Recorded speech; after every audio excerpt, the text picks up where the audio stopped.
প্রাচীন ও ঐতিহ্যবাহী প্রতিষ্ঠান জিমন্যাস্টিক ক্লাবকেরও বেশি সময় ধরে বাগবাজারের অন্যতম প্রাচীন ও ঐতিহ্যবাহী প্রতিষ্ঠান জিমন্যাস্টিক ক্লাব আজও তার গৌরবময় যাত্রা অব্যাহত রেখেছে।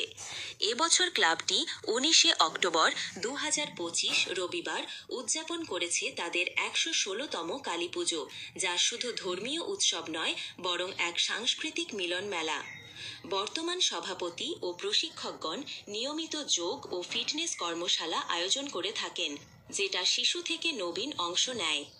বিশেষভাবে উল্লেখযোগ্য, ক্লাবের প্রশিক্ষণপ্রাপ্ত সদস্যেরা গত কয়েক বছর জেলা ও রাজ্য স্তরে একাধিক পুরস্কার ও পদক অর্জন করেছে।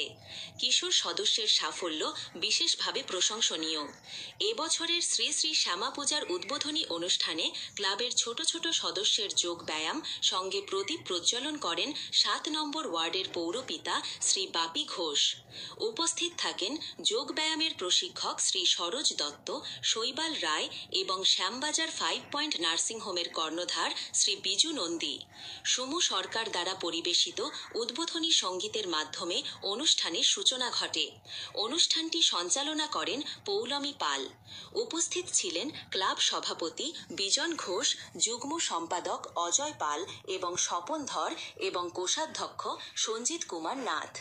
উপস্থিত ছিলেন মিডিয়া কভারেজ উদ্যোক্তা শ্রী অমিত কুমার সুর এবং ফটোগ্রাফার অসীম পাল এবং রাজু দাস। সাংবাদিক শুভ ঘোষের রিপোর্ট। মাননীয় শ্রী সরোজ দত্ত মহাশয় প্রশিক্ষককে বরণ করে দিলাম।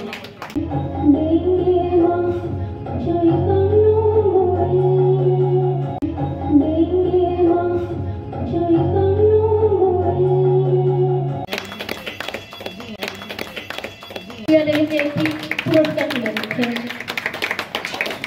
ইন্দ্রনীল সেন, চ্যাটার্জি। ওদেরকে আনন্দ দিবে।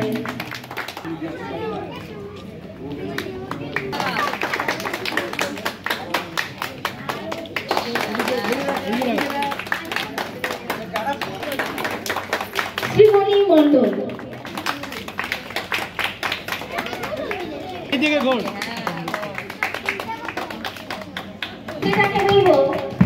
সকলে যদি করতালি দিয়ে লজ্জার কথা। আর শরীর চর্চা যদি ঠিক না থাকে, অর্থাৎ এইখানে জিমন্যাস্টিক ক্লাবে যে শরীর চর্চা হচ্ছে যোগব্যায়াম থেকে শুরু করে এবং জিমন্যাস্টিক, এই জিমন্যাস্টিক কিন্তু বহু জায়গায় বন্ধ হয়ে গেছে, কিন্তু আমরা মনে করি এই বাগবাজার জিমন্যাস্টিক ক্লাব এখনও চালিয়ে যাচ্ছে।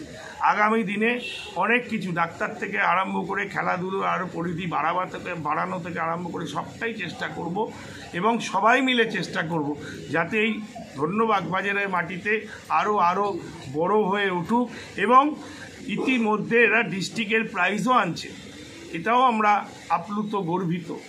কারণ এই ডিস্ট্রিক্ট লেভেলে যখন এই বাচ্চাগুলো যাবে তখন কিন্তু এদের প্রতিভাগুলো এই যখন বেরোবে তখন কিন্তু এরা আগামী দিনের ভবিষ্যৎ তৈরি হবে, এরা আগামী দিনে চাকরি পাবে, এদের রুটি রোজগার হবে এই খেলাধুলোর মাধ্যমে। সেটা কিন্তু আমরা অনেক অভিভাবককে বোঝাতে পারছি না। আপনাদের মারফত এখানে স্যারও আছেন এবং সব সংগঠনের প্রত্যেকটা সদস্যবৃন্দ আছেন। এই দীপাবলির শুভেচ্ছা জানিয়ে অভিনন্দন জানিয়ে আমার ছোট্ট বক্তব্য শেষ করলাম। নমস্কার, ভালো থাকবেন। এখানেও কয়েকজন চ্যাম্পিয়ন হয়েছে কোনো জায়গায়, এটা আমার কাছে খবর আছে। আমি এখানে বিভিন্ন সময় আসি, তাদের টেকনিক্যাল গ্রাউন্ডগুলোকে দেখি।